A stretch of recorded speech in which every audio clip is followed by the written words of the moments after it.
10/1/2020 அன்று என்னிடம் என் தேவனாய கர்த்தர் கடவுள் கூறிய தீர்க்க தரிசனத்தை இப்போ நீங்கள் கேட்கலாம்.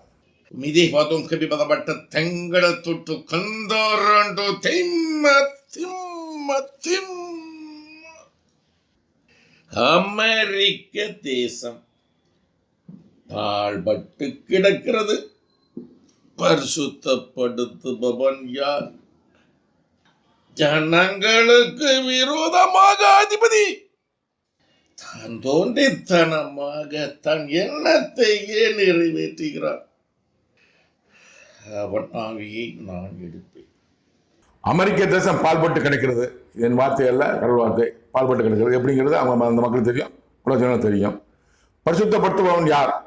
அந்த பரிசுத்தப்படுத்துறது யார்? கடவுள் வார்த்தை. ஜனங்களுக்கு விரோதமாக அதிபதி டொனால்ட் ட்ரம்ப் அமெரிக்கா விரோதமாக தான் ஆட்சி செஞ்சிருக்காரு. தான் செய்வாரு. இப்ப